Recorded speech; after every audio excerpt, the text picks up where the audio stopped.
Hello and welcome back to another episode of the Cine Literaries. Today, as you have seen from the thumbnail yourself, I'm going to review a book, a world-renowned self-help book, which is known as Think and Grow Rich by Napoleon Hill. You are the master of your destiny. You can influence, direct, and control your own environment. You can make your life what you want it to be. One of the best inspirational books ever written, Think and Grow Rich is probably the most important financial book you can ever hope to read. Inspiring generations of readers since the time it was first published in 1937, Think and Grow Rich, Hill's biggest bestseller, has been used by millions of business leaders around the world to create a concrete plan for success that, when followed, never fails. However, it will be incorrect to limit the book to be just about achieving financial richness. A motivational personal development and self-help book, its core strength lies in the fact that it not only expounds upon material wealth, but that at the heart of it, it's a treatise on helping individuals succeed in all lines of work and to do or be almost anything they want in this world. So I guess the intro of this book suffices for itself. My own experience with the book, I want to share you a story. I first got hold of this book, got to know about this book when I was in Mumbai. I went there for a job, and since I lived in Kolkata, Mumbai was not a so familiar state for me. All my roommates used to go to Pune because that's where they lived. Majority of my roommates lived in Pune, so they went away on weekends. So I used to think about reading a book, being alone with myself, and that's when I got my hands on this book, Think and Grow Rich. So my experience is kind of a deep experience with this book. I want to share you a story, one of the stories, because this book is not necessarily an inspirational or a financial richness kind of a book. It's actually filled of stories, real life stories, which actually inspires you from within and makes you believe that, yeah, if he can do it, why can't I? If she can do it, why can't I? So I'll go to the story of one of my very favorite stories of this book, which is in the chapter Imagination. What's its writing? The Enchanted Kettle.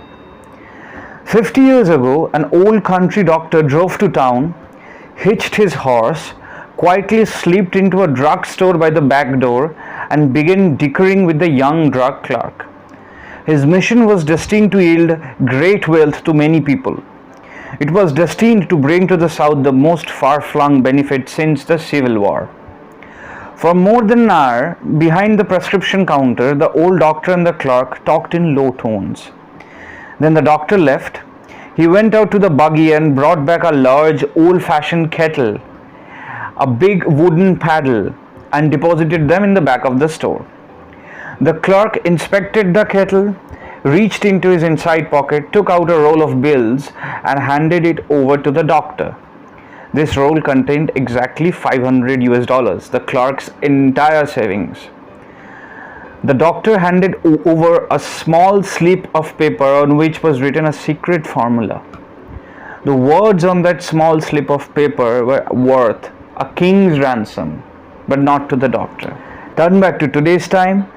The old kettle is now one of the world's largest consumers of sugar, thus providing jobs of a permanent nature to thousands of men and women engaged in growing sugarcane and in refining and marketing sugar. There are many things what the old kettle has done throughout the years, but what was this old kettle? It's written here.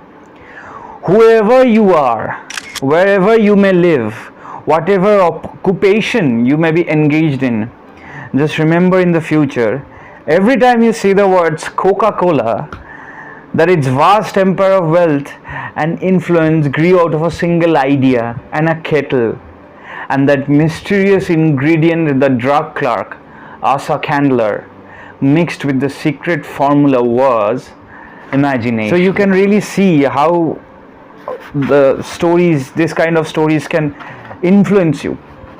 There are actually 10 chapters in this book, 15 chapters, I'm sorry.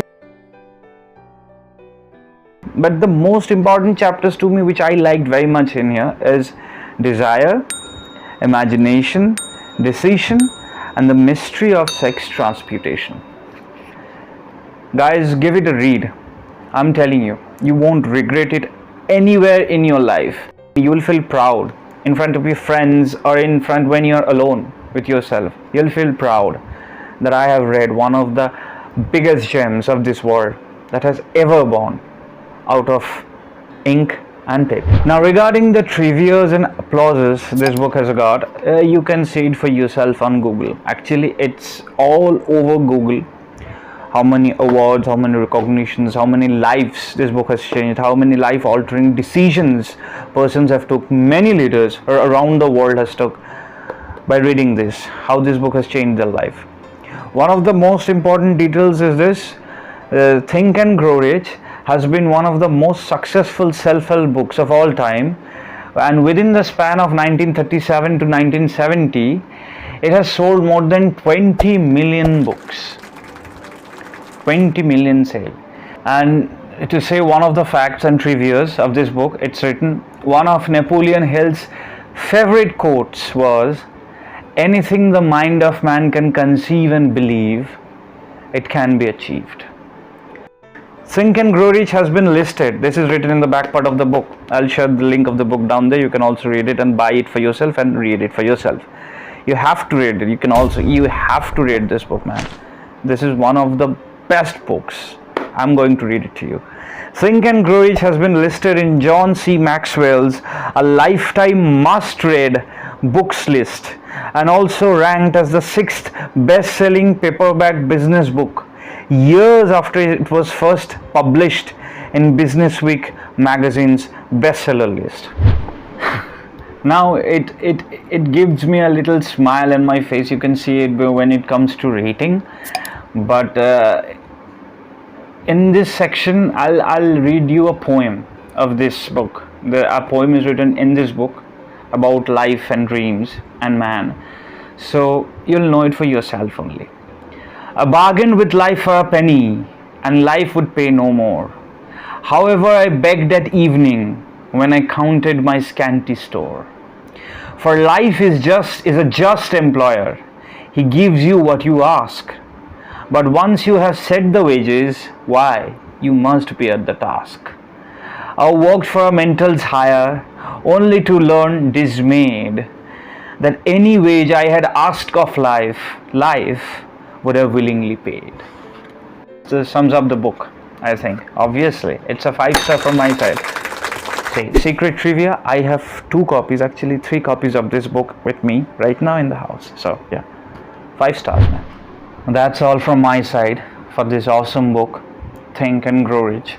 It has influenced me in many ways, and I am about to see the results in the near future. I'm pretty sure of it. So I must recommend you to read this book once, whatever your age be, wherever you may be in this pandemic situation. You can be a little depressed about future. You can be a little apprehensive about what is going to happen to you, your family, your friends, your relatives. This is a tough time, and that's why this book is one of the primary things you should have when you are quarantined in your home. Thank you for watching.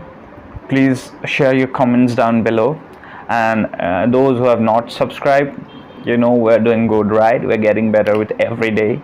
So subscribe our channel. Give us ratings, give us reviews, give us books that you want us to review, give us your opinions, your suggestions, and don't forget to support us and like our videos. See you next time, guys. Until then, read hard from heart. Tada.